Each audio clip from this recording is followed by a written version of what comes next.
네, 오늘 본문은 마지막 재앙에 관한 예고와 함께 이스라엘의 출애굽을 준비하게 하시는 하나님의 말씀입니다. 오늘 우리는 이 말씀을 통해서 하나님의 은혜에 대해서 우리가 좀 함께 묵상하고자 합니다.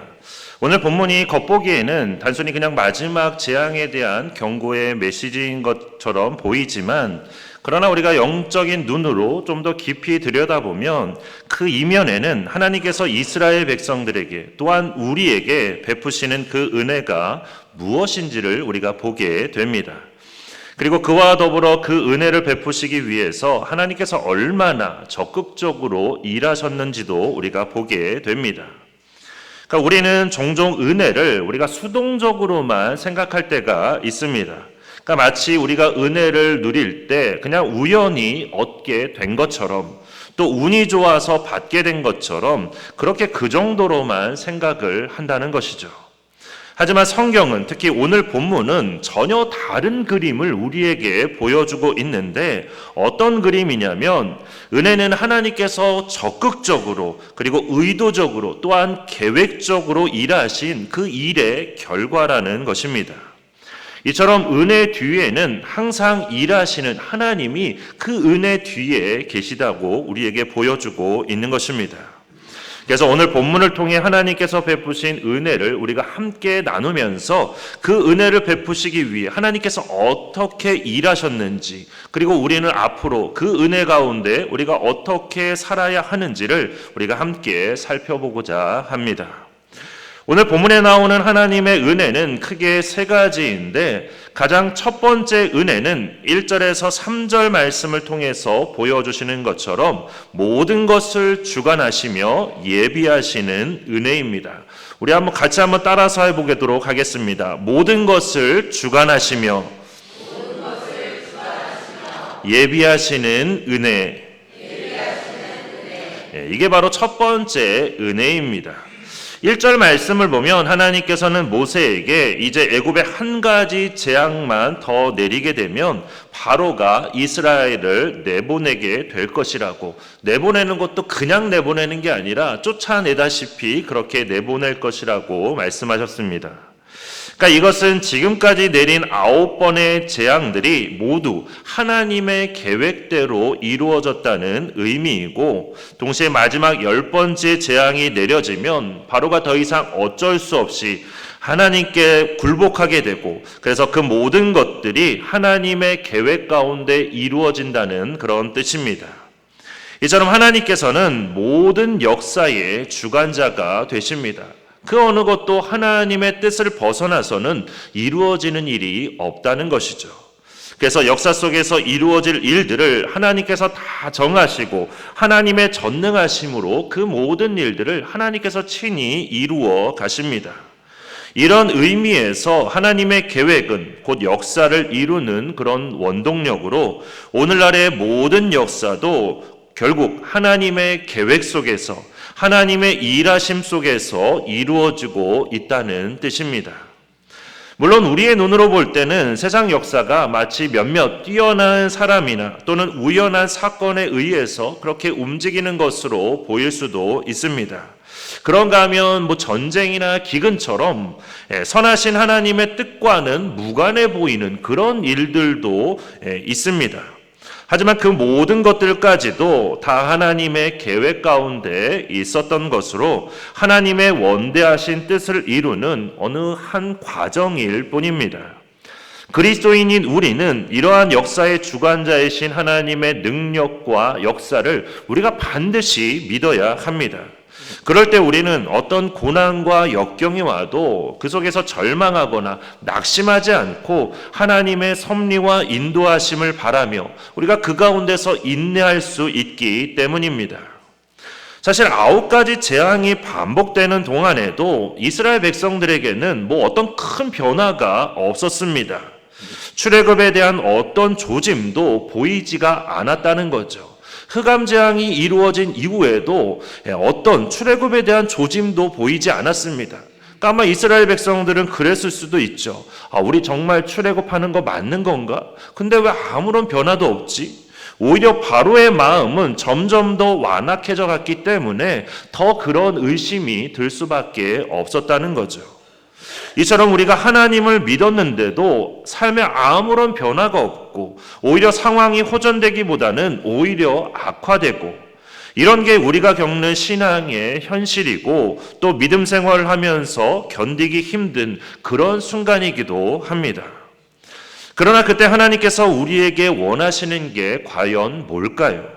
그건 바로 신뢰와 확신을 통한 기다림, 즉 인내심을 우리에게 원하신다는 것입니다. 하나님의 때를 우리가 기다려야 한다는 것이죠. 그렇다면 언제까지 기다려야 하는 걸까요? 그건 하나님께서 새 일을 행하실 때까지 우리가 기다려야 하는 것입니다. 우리는 하나님께서 언제 어떻게 일하실지 우리는 알 수가 없기 때문에, 그 어느 누구도 그걸 예측할 수 없기 때문에 하나님의 뜻이 이루어질 때까지 우리는 인내하고 기다려야 하는 것입니다. 그래서 우리가 하나님을 믿을 때 가장 중요한 태도가 순종이라고 말하지만, 사실 그 순종 안에는 하나님의 뜻을 기다리는 그런 인내심도 포함되어 있어야 하는 것입니다. 그러니까 물이 끓을 때 그렇죠. 물이 99도까지는 물이 끓지 않지만 100도가 넘기 시작하면 그때부터 끓기 시작하는 것처럼, 하나님의 역사도 그 전까지는 아무런 징조도 없는 것 같지만 하나님의 때가 되면 우리가 생각하지도 못했던 놀라운 일들이 일어나게 된다는 겁니다. 우리는 그거를 역전이다, 반전이다 이렇게 말하지만 사실은 다 하나님의 계획 안에 있는 일들입니다. 그러니까 나아만 장군의 이야기도 마찬가지입니다.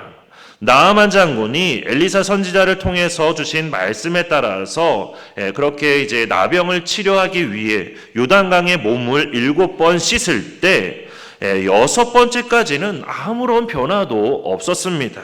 하지만 마지막 7번째 씻고 나오자 나병이 낫고 살이 어린아이의 살같이 회복이 되었죠.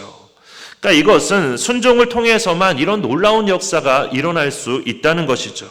하나님의 역사는 이렇게 하나님께서 정하신 방식에 따라서 이루어지기 때문에 우리는 그때를 그렇게 순종과 믿음과 인내로 기다려야만 하는 것입니다. 그리고 우리가 그렇게 인내하는 시간 동안 하나님께서는 가만히 앉아서 놀고 계시냐? 그게 또 아닙니다. 하나님께서는 오히려 우리를 위해서 항상 일하고 계십니다. 우리 눈에는 아무 일도 일어나는 것 같지 않지만 하나님은 그때도 일하고 계신다는 것이죠. 그래서 바로가 결국에는 10번째 재앙 이후에 이스라엘 백성들을 내쫓듯이 그렇게 내보내는 것도 그냥 어쩌다가 우연히 일어난 그런 일이 아니라 바로 하나님께서 보이지 않는 곳에서 계속해서 일하고 계셨기 때문에, 그래서 이런 놀라운 결과가 나오게 된 것입니다. 게다가 바로가 이스라엘 백성들을 내보낼 때 그냥 단순히 내보내는 정도가 아니었죠. 사실 바로가 내보내는 게 아니라 하나님께서 이스라엘 백성들을 이끌어내셨는데, 하나님께서는 그 순간에도 이스라엘 백성들에게 은혜를 받게 하셨습니다. 그래서 하나님께서는 더 놀랍게 역사하셔서 이스라엘 백성들을 빈손으로 내보내지 않고 애굽 사람들로부터 많은 것을 얻어서 나가게 하셨습니다. 그리고 이건 이미 지난주에도 우리가 함께 봤던 것처럼 출애굽기 3장에서 하나님께서 약속해 주신 그 약속의 말씀이 이루어진 것입니다. 하나님께서는 이스라엘 백성들로 하여금 애굽 사람들에게 은금 패물을 요구하게 하셨는데, 이렇게 요구하게 하신 것은 이스라엘 백성들이 출애굽을 할 때는 더 이상 노예로 나가는 게 아니라는 그런 뜻입니다. 그동안 애굽 사람들이 이스라엘 백성들을 막 노예로 취급하고 그렇게 노예처럼 부렸지만, 이제 출애굽할 때는 그 모든 노동에 대한 대가를 하나님께서 받게 하신다는 것입니다. 게다가 노동에 대한 대가만이 아니라 오히려 전리품을 취하듯이, 전쟁에서 이겨가지고 전리품을 취하듯이 그렇게 승리한 군대처럼 나가게 하신다는 그런 뜻입니다.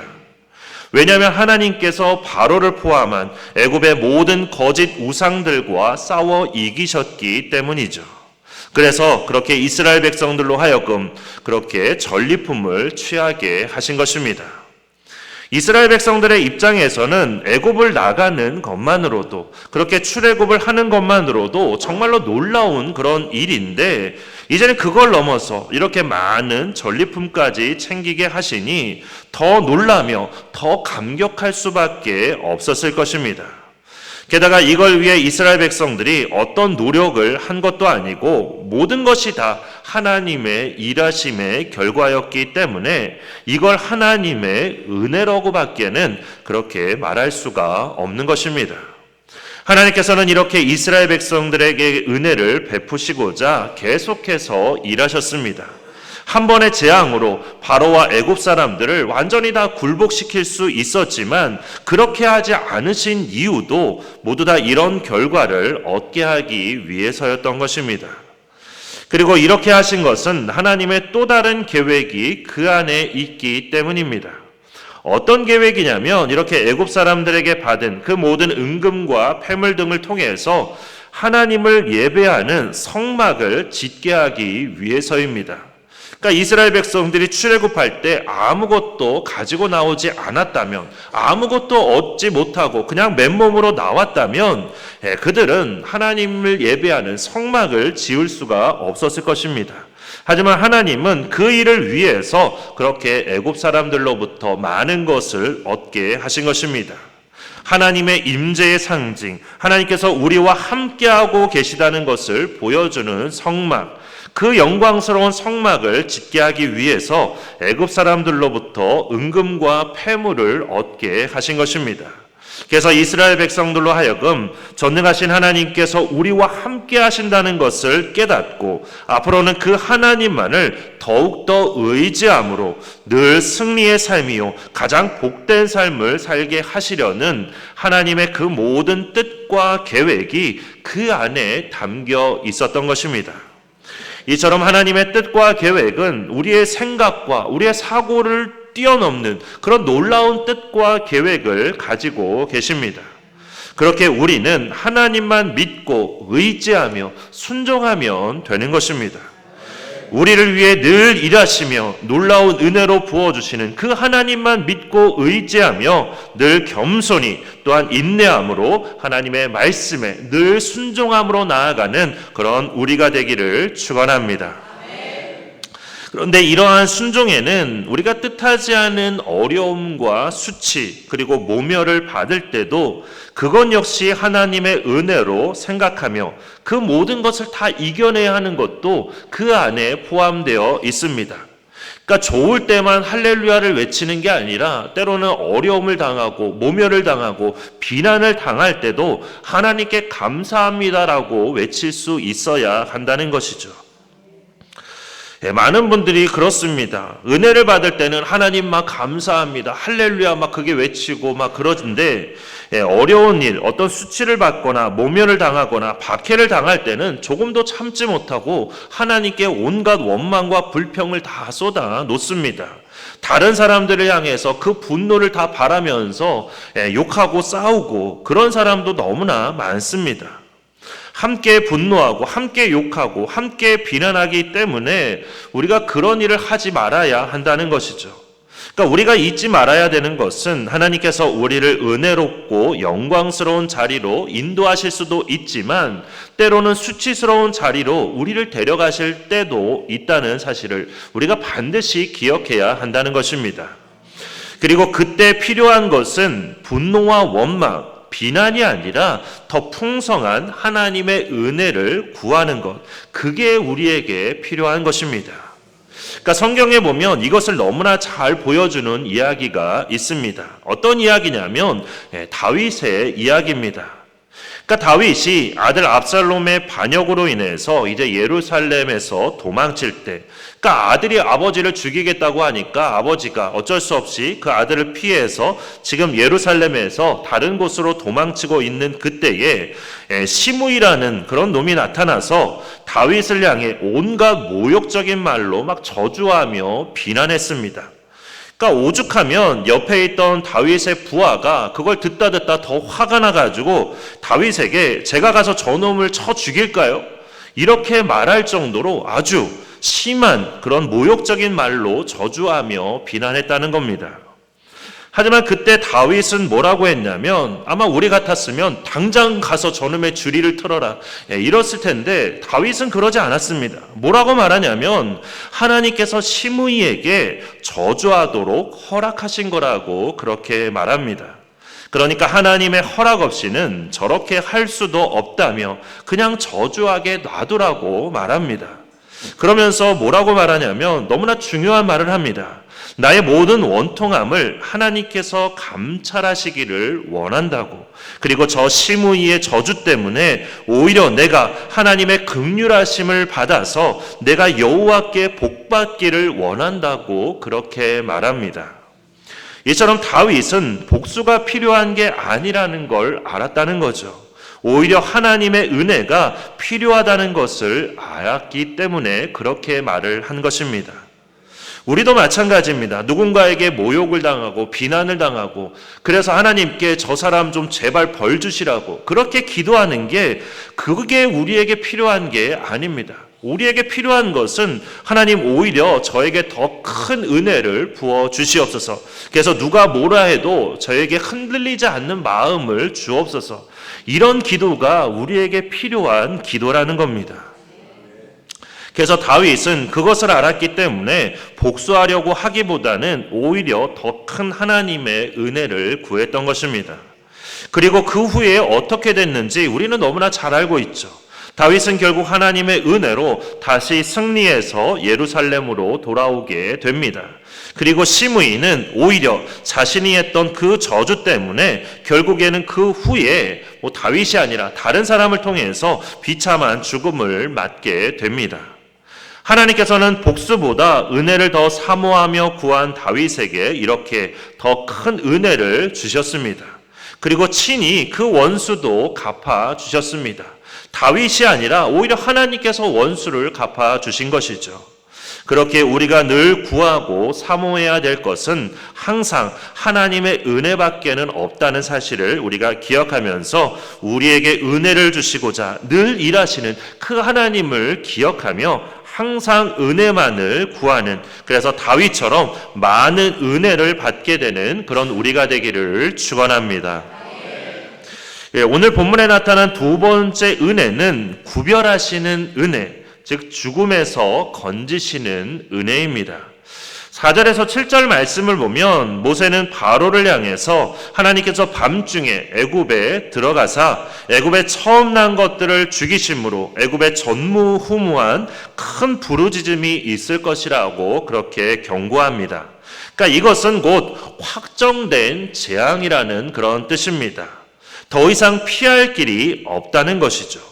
그동안은 집에 들어가 있으면 우박도 피할 수 있고 또 급하면 모세를 불러서 빨리 그 재앙을 멈춰달라고 말할 수도 있었지만 이제 마지막 재앙이 시작되면 그때는 달리 길이 없다는 겁니다. 그 재앙이 시작되면 결국에는 그 재앙이 끝날 때까지 아무것도 할 수가 없다는 것이죠. 이렇게 이제 더 이상 되돌릴 수 없는 재앙이 시작된다는 그런 뜻입니다. 하지만 반대로 이스라엘 백성들에게는 사람에게나 짐승에게나 개 한 마리도 그 혀를 움직이지 않을 만큼 안전하게 보존하시고 지키실 것이라고 그렇게 선포합니다. 그러니까 여기서 개 한 마리도 그 혀를 움직이지 않으리라. 이 말씀이 무슨 뜻일까요? 그러니까 개 한 마리도 짖지 않을 것이라는 그런 말씀입니다. 그러니까 개라는 동물은 이제 소리에 민감하죠. 그래서 주변에 어떤 일이 발생하면 막 민감하게 반응하며 짖어대는 그런 특성이 있습니다. 따라서 이스라엘 중에 개가 짖지 않는다는 것은 애굽에는 장자 재앙이 임했지만 이스라엘 자손이 거주하는 곳에는 그렇지 않고 이전과 다름없이 지극히 평안할 것이라는 그런 말씀입니다. 이제 그거를 개 한 마리도 그 혀를 움직이지 않으리라 이렇게 표현하고 있는 것입니다. 그러니까 약간 좀 충청도 스타일인 것 같아요. 그렇죠. 그냥 직접적으로 한 명도 죽지 않을 것이다 그렇게 말씀하시면 되는데 개 한 마리도 그 혀를 움직이지 않으리라. 그러니까 충청도 분도 약간 그렇잖아요. 뭐 식당에 가서 음식 먹다가 이제 뭐 벌레 나오면 이거 서비스인겨? 막 그런다고 하는데 약간 이제 좀 충청도 스타일인 것 같아요. 어쨌든 이 말씀은 하나님께서 이스라엘을 장자의 죽음 재앙으로부터 완벽하게 보호하실 것을 의미하는 그런 말씀입니다. 그래서 이 선포대로 유월절 밤에 하나님께서는 애굽 가운데 죽음의 사자를 보내셔서 애굽의 모든 처음 난 것들을 다 치셨고 그로 인해 애굽에는 큰 부르짖음이 있게 되었습니다. 하지만 이스라엘 백성들은 머리털 하나도 상하지 않았을 뿐만 아니라 장자 재앙으로 말미암아 오히려 애굽에서 해방되는 그런 자유를 맞이하게 되었습니다. 그러니까 결국 하나님의 임재가 애굽인들에게는 두려움과 멸망의 슬픔으로 다가온 반면 이스라엘 백성들에게는 소망과 구원의 기쁨으로 다가오게 되었다는 것입니다. 이처럼 하나님의 임재는 사람에 따라서 각기 두 가지 다른 결과를 가져다 준다는 것이죠. 하나님을 섬기지 않고 하나님의 말씀을 배척하는 불의한 자들에게는 그렇게 멸망의 심판으로 다가옵니다. 하지만 하나님을 경외하며 하나님의 말씀에 순종하는 성도들에게는 구원의 은총으로 다가온다는 것입니다. 우리가 택함을 받은 하나님의 백성으로 그렇게 살아가면서 주님만을 우리가 전적으로 신뢰할 때 우리의 삶에는 이렇게 구별된 역사가 드러나게 될 것을 말씀하고 있는 것입니다. 우리가 이 세상을 살아갈 때도 그렇지만 가장 확실한 것은 우리가 최후의 심판대 앞에 서게 되었을 때 그때에 너무나 분명하게 이런 구별의 역사가 드러난다는 것입니다. 그래서 하나님께서는 양과 염소를 구분하듯이 그렇게 최후의 심판대 앞에서 많은 사람들을 구분하실 것이고 그때 우리는 구원의 반열에 서게 된다는 말씀입니다.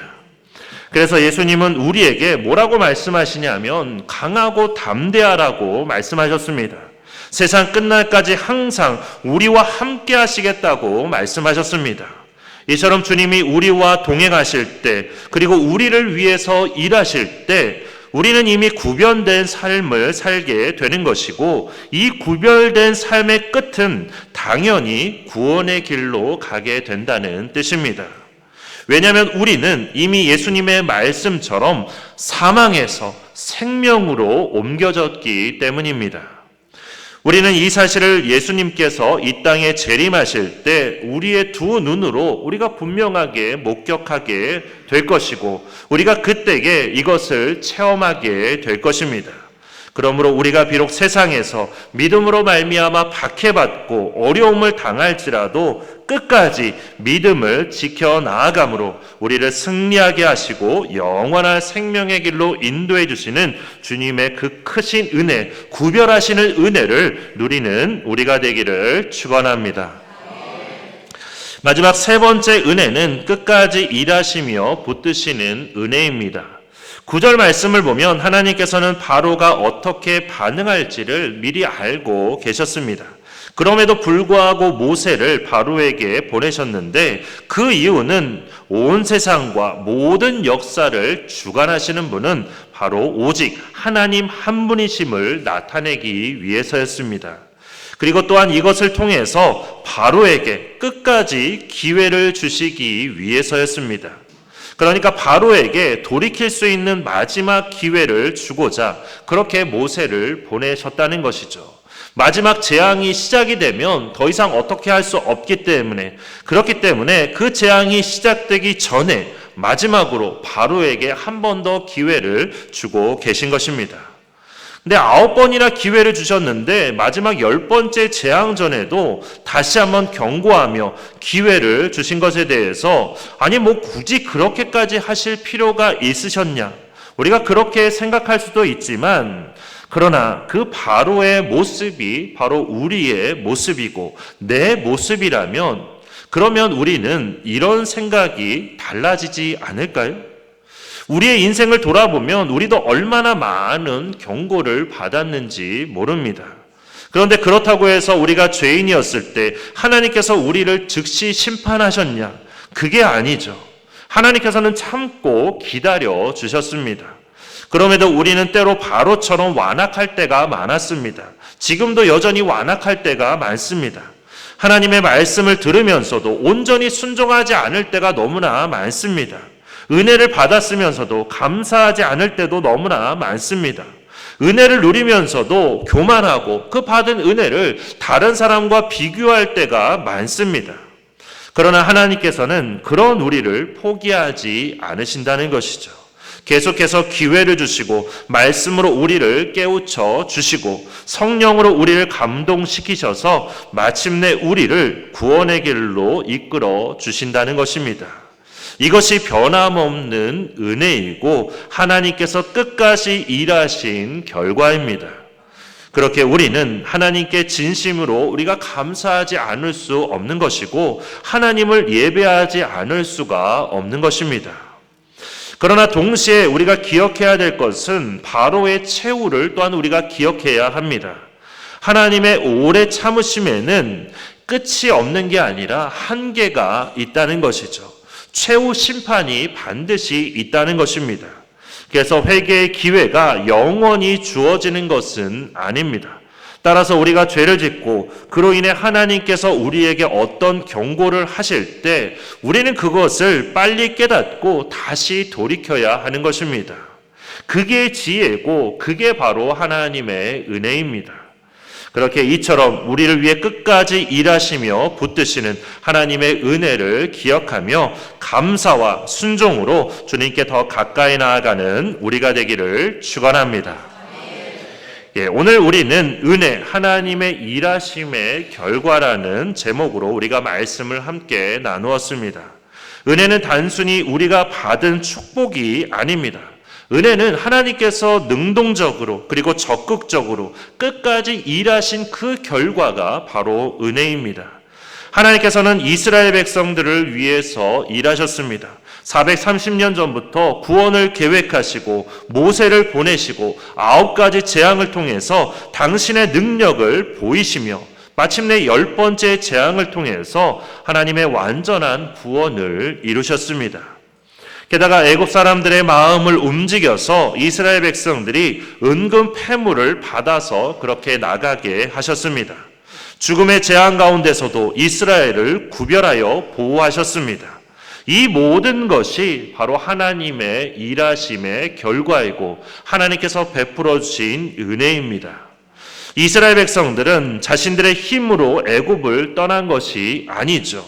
이 애굽 백성들로부터 그 많은 것을 얻은 것도 자신들의 힘과 능력으로 얻은 게 아닙니다. 그 모든 것들은 결국에는 다 하나님의 일하심의 결과이고 하나님의 은혜 때문인 것입니다.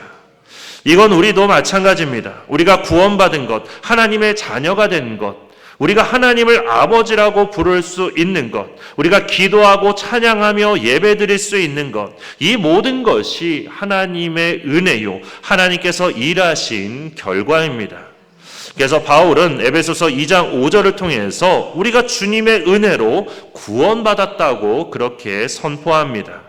하나님께서 우리를 위해 일하시고 하나님께서 우리를 살리셨다고 그렇게 선포하고 있는 것입니다. 하나님께서는 지금도 여전히 일하고 계십니다. 과거에는 이스라엘 백성들의 출애굽을 위해 일하셨다면 지금은 우리의 구원을 위해서 여전히 일하고 계십니다. 우리의 구원을 위해서 말로 다 할 수 없는 은혜를 우리에게 부어주시고자 지금도 우리를 위해서 아름답게 모든 일을 계획하고 이루어가고 계십니다. 그래서 우리는 이 은혜로 구원받은 하나님의 백성이 되었습니다. 영원한 생명의 복을 받은 하나님의 자녀가 된 것입니다. 그렇게 이제는 우리가 원망과 시비, 불평과 다툼이 아니라 하나님의 은혜에 감사하며 더욱더 우리가 하나님을 찬양할 뿐만 아니라 하나님의 은혜에 순종과 인내로 응답하는 그런 우리가 되기를 바랍니다. 뿐만 아니라 우리를 위한 하나님의 일하심처럼 이제는 우리도 하나님의 영광을 위해서 최선을 다해서 일하는 우리가 되기를, 하나님만 일하시는 것이 아니라 우리도 하나님의 영광을 위해서 더욱더 힘써 일하는 그런 우리 모두가 되기를 주님의 이름으로 축원합니다. 이제 우리 주신 말씀 생각하면서 은혜 함께 찬양하고 함께 기도하도록 하겠습니다.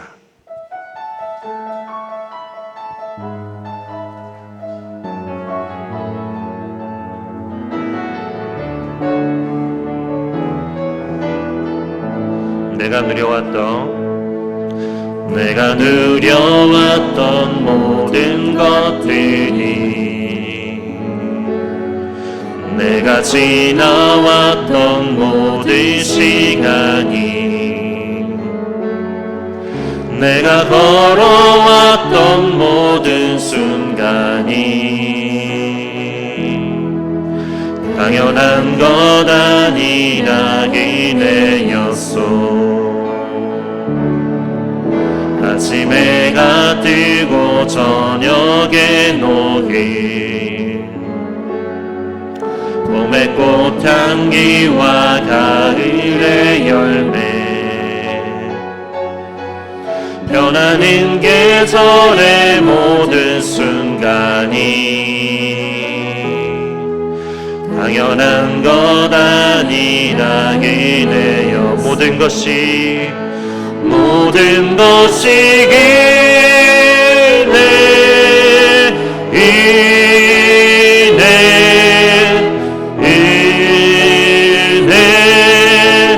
하나님이네. 내 삶에 당연한 것 하나도 없었던 것이 모든 것이 이내였소. 내가 이 땅에 태어나 사는 것, 내가 이 땅에 태어나 사는 것, 어린아이 시절과 지금까지 숨을 쉬며 살며 꿈을 꾸는 삶, 당연한 것 아니라 기내였소. 내가 하나님의 자녀로 살며 오늘 찬양하고 예배하는 삶, 복음을 전할 수 있는 축복이 당연한 것 아니라 기내였소. 모든 것이 기네 은혜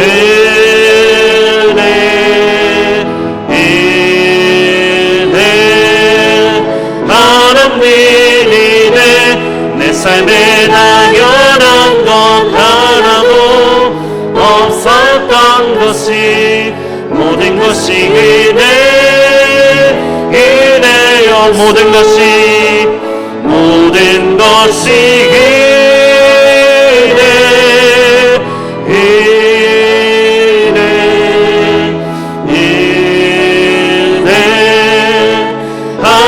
하나님이네.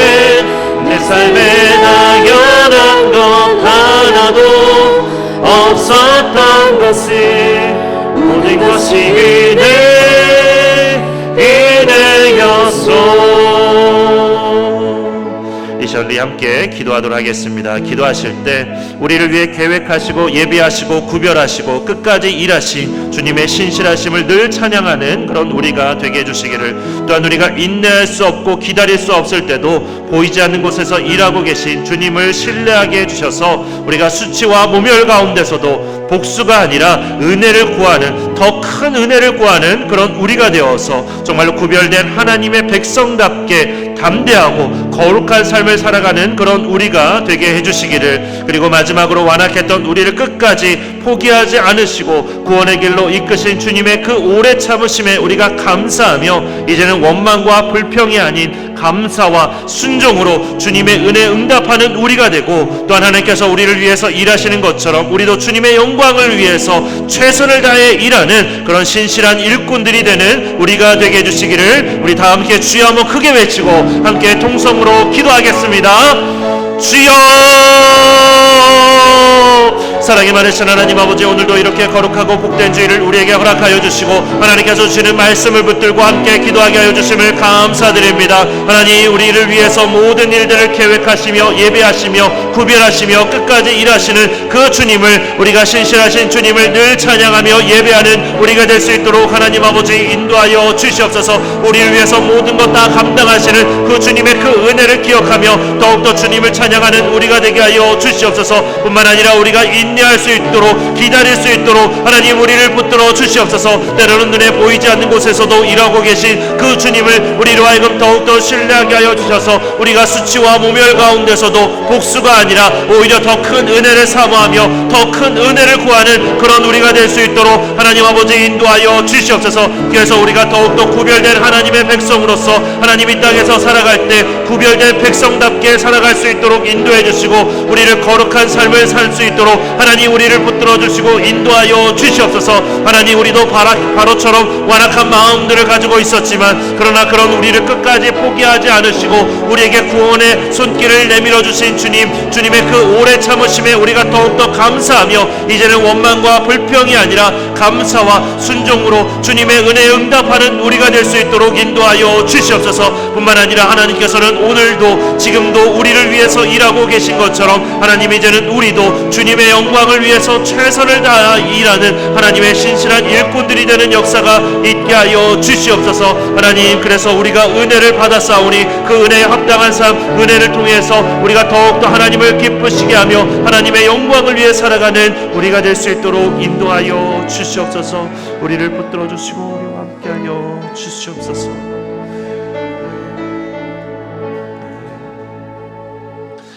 우리를 위해 늘 일하시는 하나님 아버지께 감사와 영광을 올려드립니다. 오늘 예배를 통해 주신 말씀을 가슴 깊이 새기게 하셔서 한 주간도 우리 눈에 보이지 않을지라도 주님께서 우리를 위해 일하고 계심을 믿고 우리가 온전히 주님의 은혜 가운데 평안히 거하게 하여 주옵소서. 인내로 하나님의 때를 기다리며 하나님의 은혜만을 구하고 사모하는 그런 우리가 되게 하여 주옵소서. 주님께서 우리를 구원하신 그 은혜로 날마다 새롭게 하시고 구별된 백성답게 거룩하고 담대하게 살아가는 우리가 되도록 인도하여 주시옵소서. 그래서 우리의 삶이 주님의 영광을 드러내는 삶이 될 수 있도록 우리를 붙들어 주시고 인도하여 주시옵소서. 성령 하나님께서 우리와 함께 하시고 우리를 붙들어 주시고 이끌어 주실 줄 믿고 감사드리며 예수 그리스도의 이름으로 기도드립니다. 아멘. 이제는 우리 주 예수 그리스도의 은혜와 하나님 아버지의 크고 놀라우신 사랑과 성령님의 인도하심과 교통하심의 역사가 우리를 위해 늘 일하시는 하나님께 감사와 영광을 올려드리며 이제는 우리도 주님의 영광을 위해 더욱 힘써 일하기로 다짐하는 우리 샘교회 모든 지체들과 그 가정 위에 또한 우리 교회와 이 나라 위에 이제로부터 영원토록 함께 계시기를 간절히 축원하옵나이다. 아멘.